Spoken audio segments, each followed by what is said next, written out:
The stockbroker's clerk.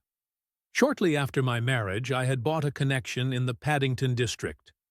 Old Mr. Farquhar, from whom I purchased it, had at one time an excellent general practice, but his age and an affliction of the nature of St. Vitus's dance from which he suffered had very much thinned it.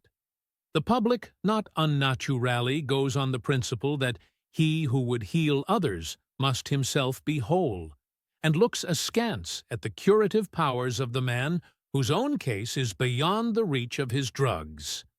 Thus, as my predecessor weakened, his practice declined, until when I purchased it from him it had sunk from 1,200 to little more than 300 a year. I had confidence, however, in my own youth and energy, and was convinced that in a very few years the concern would be as flourishing as ever.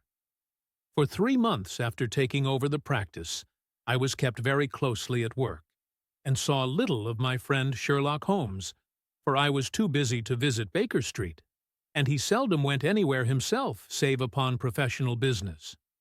I was surprised, therefore, when, one morning in June, as I sat reading the British Medical Journal after breakfast, I heard a ring at the bell, followed by the high, somewhat strident tones of my old companion's voice. "Ah, my dear Watson," said he, striding into the room, "I am very delighted to see you. I trust that Mrs. Watson has entirely recovered from all the little excitements connected with our adventure of the sign of 4.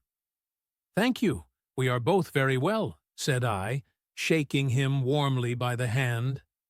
"And I hope, also," he continued, sitting down in the rocking-chair, "that the cares of medical practice have not entirely obliterated the interest which you used to take in our little deductive problems." "On the contrary," I answered, "it was only last night that I was looking over my old notes and classifying some of our past results. I trust that you don't consider your collection closed." "Not at all. I should wish nothing better than to have some more of such experiences." "Today, for example?" "Yes, today, if you like." "And as far off as Birmingham?" "Certainly, if you wish it." "And the practice?" "I do my neighbor's when he goes. He is always ready to work off the debt." "Ah, nothing could be better," said Holmes, leaning back in his chair and looking keenly at me from under his half-closed lids. "I perceive that you have been unwell lately. Summer colds are always a little trying. I was confined to the house by a severe chill for 3 days last week. I thought, however, that I had cast off every trace of it." "So you have. You look remarkably robust. How, then, did you know of it?" "My dear fellow, you know my methods." "You deduced it, then?" "Certainly." "And from what?" "From your slippers." I glanced down at the new patent leathers which I was wearing. "How on earth—" I began, but Holmes answered my question before it was asked.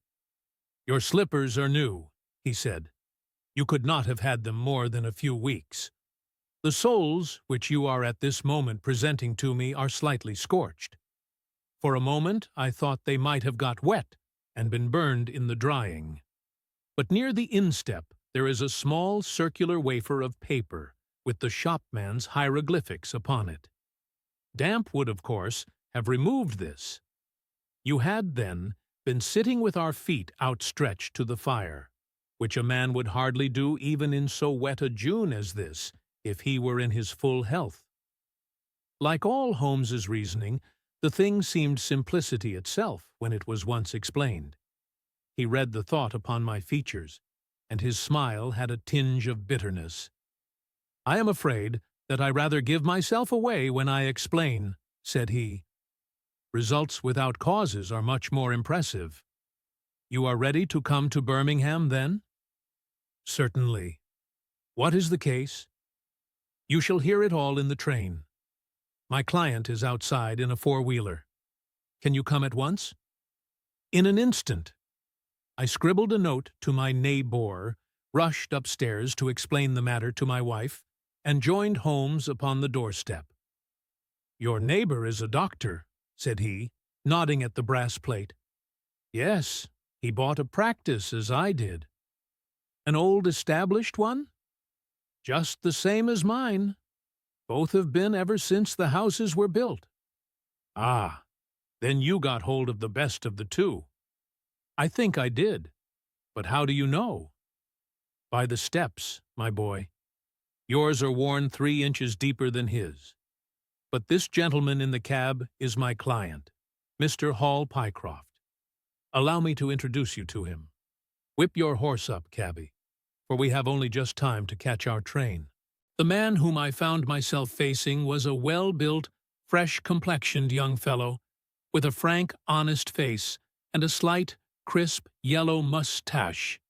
He wore a very shiny top hat and a neat suit of sober black, which made him look what he was, a smart young city man, of the class who have been labeled cockneys, but who give us our crack volunteer regiments, and who turn out more fine athletes and sportsmen than any body of men in these islands. His round, ruddy face was naturally full of cheeriness, but the corners of his mouth seemed to me to be pulled down in a half-comical distress. It was not, however, until we were all in a first-class carriage, and well started upon our journey to Birmingham, that I was able to learn what the trouble was which had driven him to Sherlock Holmes. "We have a clear run here of 70 minutes, Holmes remarked. "I want you, Mr. Hall Pycroft, to tell my friend your very interesting experience exactly as you have told it to me, or with more detail if possible. It will be of use to me to hear the succession of events again. It is a case, Watson, which may prove to have something in it, or may prove to have nothing, but which, at least, presents those unusual and outre features which are as dear to you as they are to me. Now, Mr. Pycroft, I shall not interrupt you again." Our young companion looked at me with a twinkle in his eye. "The worst of the story is," said he, "that I show myself up as such a confounded fool. Of course it may work out all right, and I don't see that I could have done otherwise. But if I have lost my crib and get nothing in exchange, I shall feel what a soft Johnny I have been. I'm not very good at telling a story, Doctor. Watson, but it is like this with me. I used to have a billet at Coxon and Woodhouse's, of Draper's Gardens, but they were let in early in the spring through the Venezuelan loan, as no doubt you remember, and came a nasty cropper. I had been with them 5 years, and old Coxon gave me a ripping good testimonial when the smash came. But of course, we clerks were all turned adrift, the 27 of us. I tried here and tried there, but there were lots of other chaps on the same lay as myself, and it was a perfect frost for a long time. I had been taking £3 a week at Coxon's, and I had saved about 70 of them, but I soon worked my way through that and out at the other end. I was fairly at the end of my tether at last, and could hardly find the stamps to answer the advertisements or the envelopes to stick them to. I had worn out my boots paddling up office stairs, and I seemed just as far from getting a billet as ever. At last I saw a vacancy at Mawson and Williams's, the great stock-broking firm in Lombard Street. I dare say E.C. is not much in your line, but I can tell you that this is about the richest house in London. The advertisement was to be and sweared by letter only. I sent in my testimonial and application, but without the least hope of getting it. Back came an answer by return, saying that if I would appear next Monday, I might take over my new duties at once, provided that my appearance was satisfactory. No one knows how these things are worked. Some people say that the manager just plunges his hand into the heap and takes the first that comes. Anyhow, it was my innings that time, and I don't ever wish to feel better pleased. The screw was £1 a week rise, and the duties just about the same as at Coxon's. And now I come to the queer part of the busyness. I was in diggings out Hampstead Way, 17 Potter's Terrace. Well, I was sitting doing a smoke that very evening after I had been promised the appointment, when up came my landlady with a card which had Arthur Pinner, financial agent, printed upon it. I had never heard the name before, and could not imagine what he wanted with me. But, of course, I asked her to show him up. In he walked, a middle-sized, dark-haired, dark-eyed, black-bearded man, with a touch of the sheeny about his nose. He had a brisk kind of way with him, and spoke sharply, like a man who knew the value of time. "Mr. Hall Pycroft, I believe?" said he. "Yes, sir," I answered, pushing a chair towards him. "Lately engaged at Coxon and Woodhouse's?" "Yes, sir." "And now on the staff of Mawson's?" "Quite so." "Well," said he, "the fact is that I have heard some really extraordinary stories about your financial ability. You remember Parker, who used to be Coxon's manager? He can never say enough about it." Of course I was pleased to hear this. I had always been pretty sharp in the office, but I had never dreamed that I was talked about in the city in this fashion. "You have a good memory?" said he. "Pretty fair," I answered modestly. "Have you kept in touch with the market while you have been out of work?" he asked. "Yes, I read the stock exchange list every morning." "Now that shows real application," he cried. "That is the way to prosper. You won't mind my testing you, will you? Let me see. How are Ayrshires?" 106 1/4 to 105 7/8. "And New Zealand Consolidated?" 104. "And British Broken Hills?" 7 to 7 6. "Wonderful!" he cried, with his hands up. "This quite fits in with all that I had heard. My boy, you are very much too good to be a clerk at Mawson's." This outburst rather astonished me, as you can think. "Well," said I, "other people don't think quite so much of me as you seem to do, Mr. Pinner. I had a hard enough fight to get this berth, and I am very glad to have it. Pooh, man, you should soar above it. You are not in your true sphere. Now, I'll tell you how it stands with me. What I have to offer is little enough when measured by your ability, but when compared with Mawson's, it's light to dark. Let me see. When do you go to Mawson's?" "On Monday." "Ha, ha, ha. I think I would risk a little sporting flutter that you don't go there at all." "Not go to Mawson's?" "No, sir. By that day, you will be the busy Ness manager of the Franco-Midland Hardware Company, Limited, with 134 branches in the towns and villages of France, not counting one in Brussels and one in San Remo." This took my breath away. "I never heard of it," said I. "Very likely not. It has been kept very quiet, for the capital was all privately subscribed, and it's too good a thing to let the public into. My brother, Harry Pinner, is promoter, and joins the board after allotment as managing director.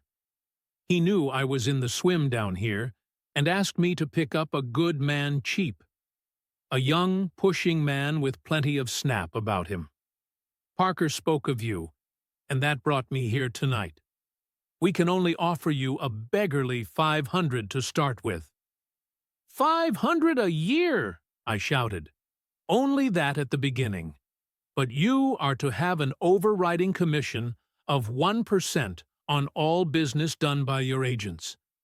And you may take my word for it that this will come to more than your salary. But I know nothing about hardware." "Tut, my boy, you know about figures." My head buzzed, and I could hardly sit still in my chair. But suddenly a little chill of doubt came upon me. "I must be frank with you," said I. "Mawson only gives me 200, but Mawson is safe. Now, really, I know so little about your company that—" "Ah, smart, smart," he cried in a kind of ecstasy of delight. "You are the very man for us. You are not to be talked over, And quite right, too. Now, here's a note for £100, and if you think that we can do business, you may just slip it into your pocket as an advance upon your salary." "That is very handsome," said I. "When should I take over my new duties?" "Be in Birmingham tomorrow at 1, said he. "I have a note in my pocket here, which you will take to my brother. You will find him at 126B Corporation Street, where the temporary offices of the company are situated. Of course he must confirm your engagement, but between ourselves, it will be all right." "Really, I hardly know how to express my gratitude, Mr. Pinner," said I. "Not at all, my boy. You have only got your deserts. There are 1 or 2 small things, mere formalities, which I must arrange with you. You have a bit of paper beside you there. Kindly write upon it, 'I am perfectly willing to act as business manager to the Franco-Midland Hardware Company, Limited, at a minimum salary of £500. I did as he asked, and he put the paper in his pocket.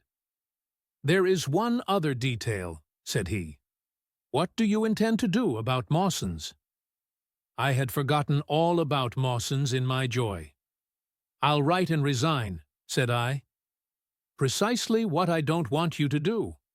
I had a row over you with Mawson's manager.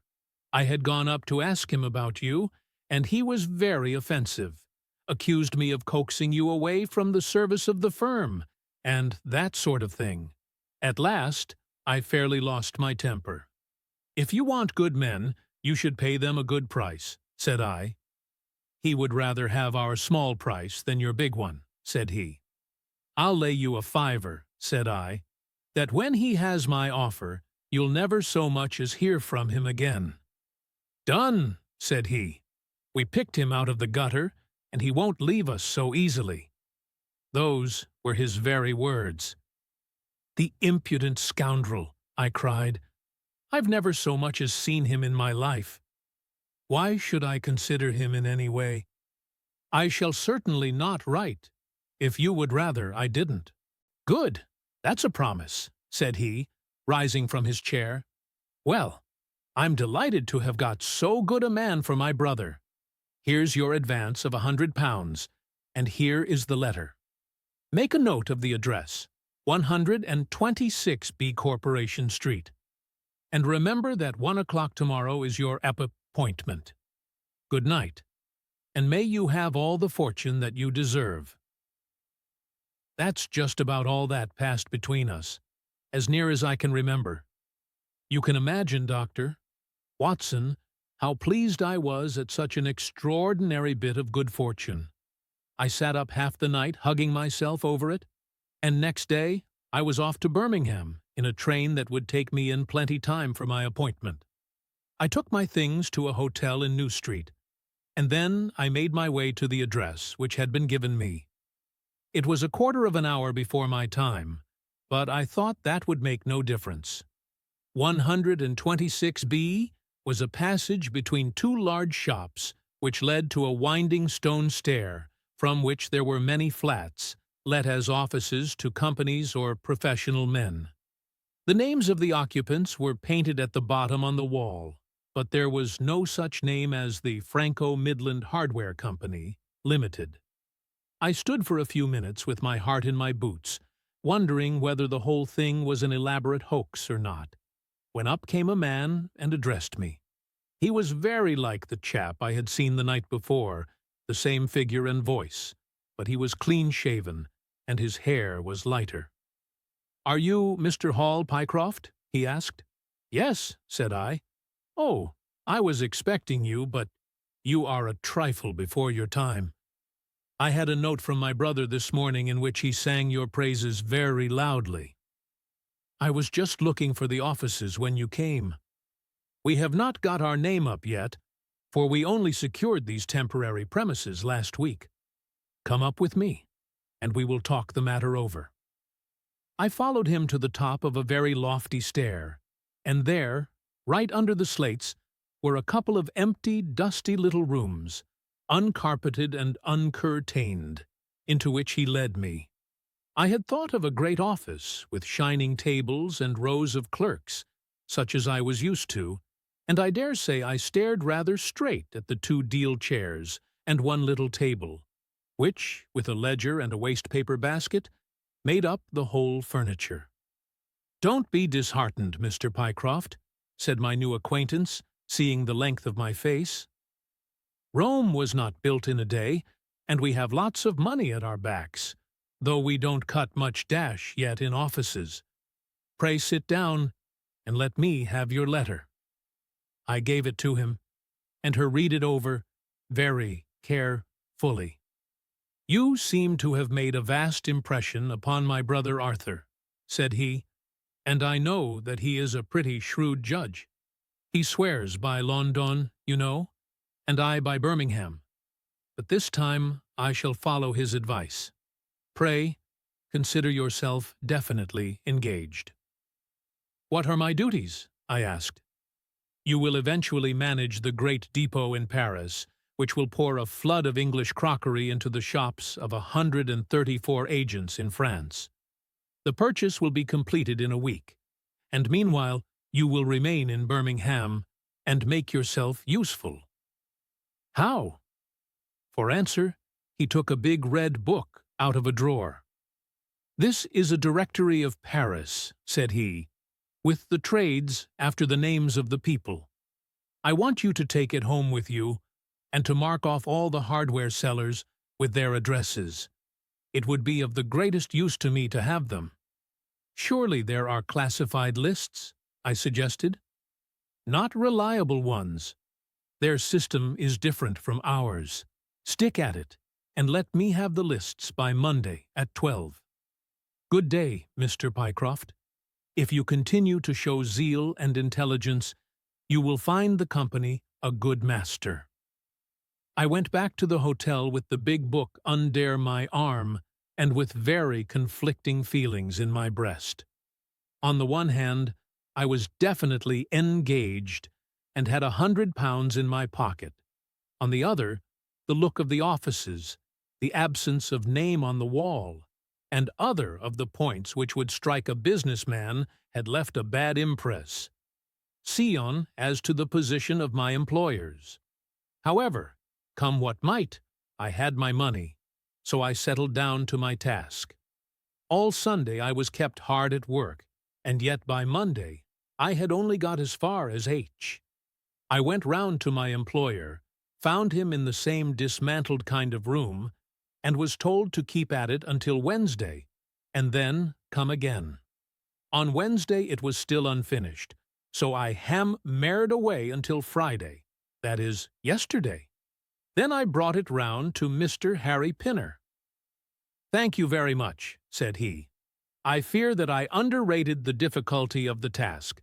This list will be of very material assistance to me." "It took some time," said I.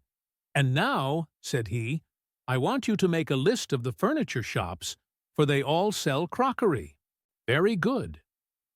"And you can come up tomorrow evening at 7, and let me know how you are getting on. Don't overwork yourself. A couple of hours at Day's Music Hall in the evening would do you no harm after your labors." He laughed as he spoke, and I saw with a thrill that his second tooth upon the left-hand side had been very badly stuffed with gold. Sherlock Holmes rubbed his hands with delight, and I stared with astonishment at our client. "You may well look surprised, Doctor.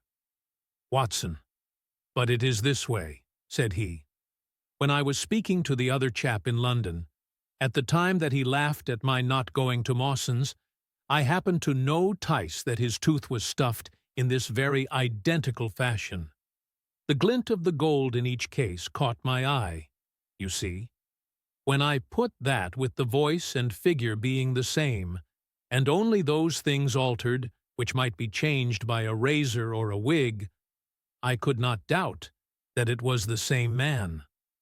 Of course you expect 2 brothers to be alike, but not that they should have the same tooth stuffed in the same way." He bowed me out, and I found myself in the street, hardly knowing whether I was on my head or my heels. Back I went to my hotel, put my head in a basin of cold water, and tried to think it out. Why had he sent me from London to Birmingham? Why had he got there before me? And why had he written a letter from himself to himself? It was altogether too much for me, and I could make no sense of it. And then suddenly it struck me that what was dark to me might be very light to Mr. Sherlock Holmes. I had just time to get up to town by the night train to see him this morning, and to bring you both back with me to Birmingham. There was a pause after the stockbroker's clerk had concluded his surprising experience. Then Sherlock Holmes cocked his eye at me, leaning back on the cushions with a pleased and yet critical face, like a connoisseur who has just taken his first sip of a Comet vintage. "Rather fine, Watson, is it not?" said he. "There are points in it which please me. I think that you will agree with me that an interview with Mr. Arthur Harry Pinner in the temporary offices of the Franco-Midland Hardware Company, Limited, would be a rather interesting experience for both of us." "But how can we do it?" I asked. "Oh, easily enough," said Hall Pycroft cheerily. "You are two friends of mine who are in want of a billet, and what could be more natural than that I should bring you both round to the managing director?" "Quite so, of course," said Holmes. "I should like to have a look at the gentleman and see if I can make anything of his little game. What qualities have you, my friend, which would make your services so valuable? Or is it possible that—" He began biting his nails and staring blankly out of the window, and we hardly drew another word from him until we were in New Street. At 7 o'clock that evening we were walking, the three of us, down Corporation Street to the company's offices. "It is no use our being at all before our time," said our client. "He only comes there to see me, apparently, for the place is deserted up to the very hour he names." "That is suggestive," remarked Holmes. "By Jove, I told you so," cried the clerk. "That's he walking ahead of us there." He pointed to a smallish, dark, well-dressed man who was bustling along the other side of the road. As we watched him, he looked across at a boy who was bawling out the latest edition of the evening paper, and running over among the cabs and buses, he bought one from him. Then, clutching it in his hand, he vanished through a doorway. "There he goes!" cried Hall Pycroft. "These are the company's offices into which he has gone. Come with me, and I'll fix it up as easily as possible." Following his lead, we ascended 5 stories, till we found ourselves outside a half-open door, at which our client tapped. A voice within bade us enter, and we entered a bare, unfurnished room such as Hall Pycroft had described. At the single table sat the man whom we had seen in the street, with his evening paper spread out in front of him, and as he looked up at us it seemed to me that I had never looked upon a face which bore such marks of grief, and of something beyond grief, of a horror such as comes to few men in a lifetime. His brow glistened with perspiration, his cheeks were of the dull, dead white of a fish's belly, and his eyes were wild and staring. He looked at his clerk as though he failed to recognize him, and I could see by the astonishment depicted upon our conductor's face that this was by no means the usual appearance of his employer.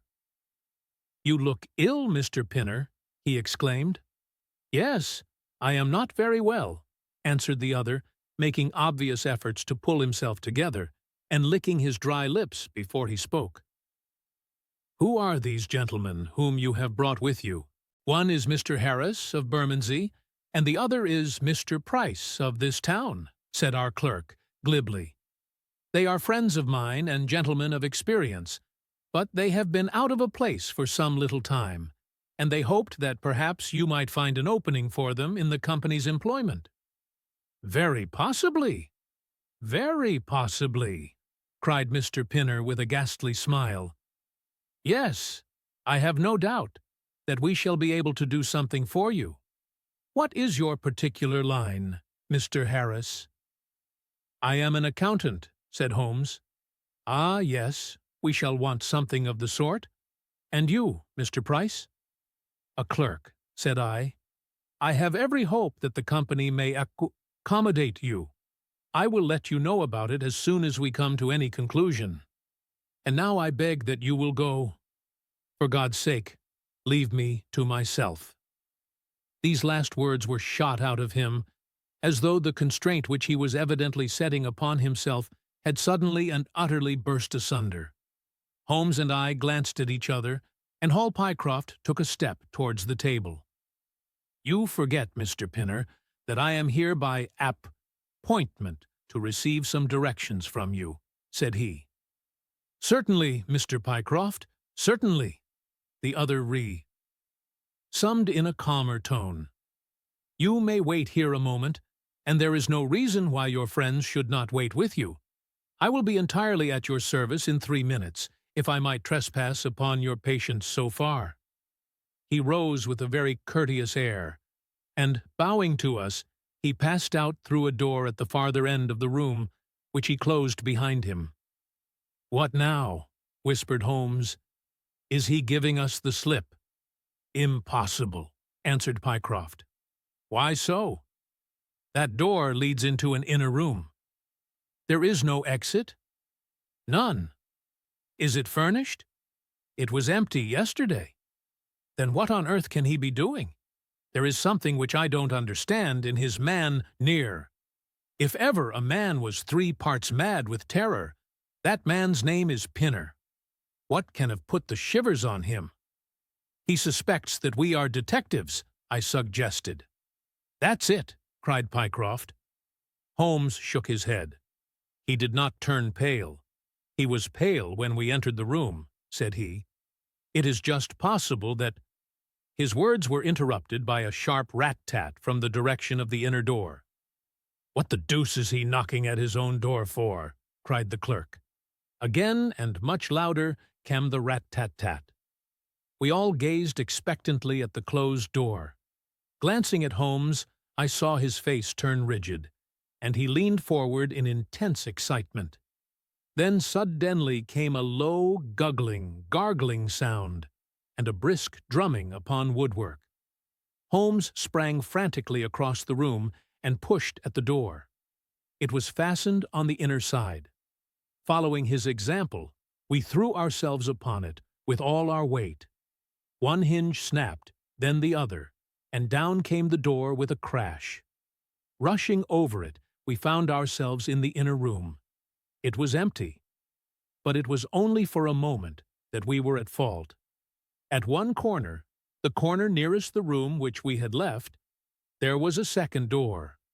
Holmes sprang to it and pulled it open. A coat and waistcoat were lying on the floor, and from a hook behind the door, with his own braces round his neck, was hanging the managing director of the Franco-Midland Hardware Company. His knees were drawn up, his head hung at a dreadful angle to his body, and the clatter of his heels against the door made the noise which had broken in upon our conversation. In an instant, I had caught him round the waist and held him up while Holmes and Pycroft untied the elastic bands which had disappeared between the livid creases of skin. Then we carried him into the other room, where he lay with a clay-colored face, puffing his purple lips in and out with every breath. A dreadful wreck of all that he had been but 5 minutes before. "What do you think of him, Watson?" asked Holmes. I stooped over him and examined him. His pulse was feeble and intermittent, but his breathing grew longer, and there was a little shivering of his eyelids, which showed a thin white slit of ball beneath. "It has been touch and go with him," said I, "but he'll live now. Just open that window and hand me the water carafe." I undid his collar, poured the cold water over his face, and raised and sank his arms until he drew a long, natural breath. "It's only a question of time now," said I, as I turned away from him. Holmes stood by the table with his hands deep in his trousers pockets and his chin upon his breast. "I suppose we ought to call the police in now," said he. And yet I confess that I'd like to give them a complete case when they come." "It's a blessed mystery to me," cried Pycroft, scratching his head. "Whatever they wanted to bring me all the way up here for, and then—" "Pooh! All that is clear enough," said Holmes impatiently. "It is this last sudden move. You understand the rest, then?" "I think that it is fairly obvious. What do you say, Watson?" I shrugged my shoulders. "I must confess that I am out of my depths," said I. "Oh, surely, if you consider the events at first, they can only point to one conclusion." "What do you make of them?" "Well, the whole thing hinges upon 2 points. The first is the making of Pycroft write a declaration by which he entered the service of this preposterous company. Do you not see how very suggestive that is?" "I am afraid I miss the point." "Well, why did they want him to do it? Not as a business matter, for these arrangements are usually verbal, and there was no earthly business reason why this should be an exception. Don't you see, my young friend, that they were very anxious to obtain a specimen of your handwriting, and had no other way of doing it? And why?" "Quite so. Why? When we answer that we have made some progress with our little problem. Why? There can be only one adequate reason. Someone wanted to learn to imitate your writing, and had to procure a specimen of it first. And now, if we pass on to the second point, we find that each throws light upon the other. That point is the request made by Pinner that you should not resign your place, but should leave the manager of this important business in the full expectation that a Mr. Hall Pycroft, whom he had never seen, was about to enter the office upon the Monday morning." "My God!" cried our client. "What a blind beetle I have been! Now you see the point about the handwriting. Suppose that someone turned up in your place who wrote a completely different hand from that in which you had applied for the vacancy. Of course the game would have been up. But in the interval the rogue had learned to imitate you, and his position was therefore secure, as I presume that nobody in the office had ever set eyes upon you." "Not a soul," groaned Hall Pycroft. "Very good. Of course it was of the utmost importance to prevent you from thinking better of it, and also to keep you from coming into contact with anyone who might tell you that your double was at work in Mawson's office. Therefore they gave you a handsome advance on your salary, and ran you off to the Midlands, where they gave you enough work to do to prevent your going to London, where you might have burst their little game up. That is all plain enough. But why should this man pretend to be his own brother? Well, that is pretty clear also. There are evidently only 2 of them in it. The other is impersonating you at the office. This one acted as your engager, and then found that he could not find you an employer without admitting a third person into his plot. That he was most unwilling to do. He changed his appearance as far as he could, and trusted that the likeness, which you could not fail to observe, would be put down to a family resemblance. But for the happy chance of the gold stuffing, your suspicions would probably never have been aroused." Hall Pycroft shook his clenched hands in the air. "Good Lord!" he cried. "While I have been fooled in this way, what has this other Hall Pycroft been doing at Mawson's? What should we do, Mr. Holmes? Tell me what to do." "We must wire to Mawson's. They shut at 12 on Saturdays." "Never mind. There may be some doorkeeper or attendant." "Ah, yes. They keep a permanent guard there on account of the value of the securities that they hold. I remember hearing it talked of in the city." "Very good. We shall wire to him and see if all is well, and if a clerk of your name is working there. That is clear enough. But what is not so clear is why, at sight of us, one of the rogues should instantly walk out of the room and hang himself." "The paper!" croaked a voice behind us.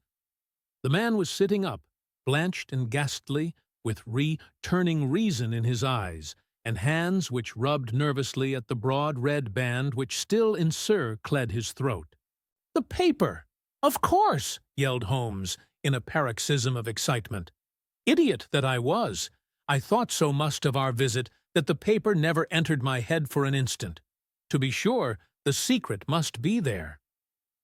He flattened it out upon the table, and a cry of triumph burst from his lips. "Look at this, Watson!" he cried. "It is a London paper, an early edition of the Evening Standard. Here is what we want. Look at the headlines. Crime in the City. Murder at Mawson and Williams's. Gigantic attempted robbery. Capture of the criminal." Here, Watson, we are all equally anxious to hear it, so kindly read it aloud to us. It appeared from its position in the paper to have been the one event of importance in town, and the account of it ran in this way. "A desperate attempt at robbery, culminating in the death of one man and the capture of the criminal, occurred this afternoon in the city.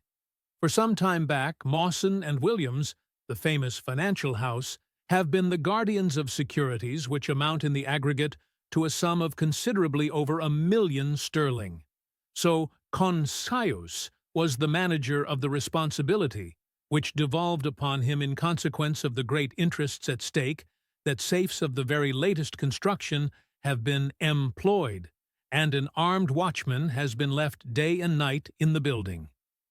It appears that last week a new clerk named Pycroft was engaged by the firm. This person appears to have been none other than Beddington, the famous forger and cracksman, who, with his brother, had only recently emerged from a 5 years' spell of penal servitude. By some means, which are not yet clear, he succeeded in winning, under a false name, this official position in the office, which he utilized in order to obtain molding of various locks, and a thorough knowledge of the position of the strong room and the safes. It is customary at Mawson's for the clerks to leave at midday on Saturday. Sergeant Tucson, of the city police, was somewhat surprised, therefore, to see a gentleman with a carpet-bag come down the steps at 1:20 past. His suspicions being aroused, the sergeant followed the man, and with the aid of Constable Pollock succeeded, after a most desperate resistance, in arresting him. It was at once clear that a daring and gigantic robbery had been committed. Nearly £100,000 worth of American railway bonds, with a large amount of scrip in mines and other companies, was discovered in the bag. On examining the premises, the body of the unfortunate night watchman was found doubled up and thrust into the largest of the safes, where it would not have been discovered until Monday morning, had it not been for the prompt action of Sergeant Tucson. The man's skull had been shattered by a blow from a poker delivered from behind. There could be no doubt that Beddington had obtained entrance by pretending that he had left some thing behind him, and having murdered the watchman, rapidly rifled the large safe, and then made off with his booty. His brother, who usually works with him, has not appeared in this job as far as can at present be ascertained, although the police are making energetic inquiries as to his whereabouts. "Well, we may save the police some little trouble in that direction," said Holmes, glancing at the hag-guard figure huddled up by the window. "Human nature is a strange mixture, Watson. You see that even a villain and murderer can inspire such affection that his brother turns to suicide when he learns that his neck is forfeited. However, we have no choice as to our action. The doctor and I will remain on guard, Mr. Pycroft, if you will have the kindness to step out for the police."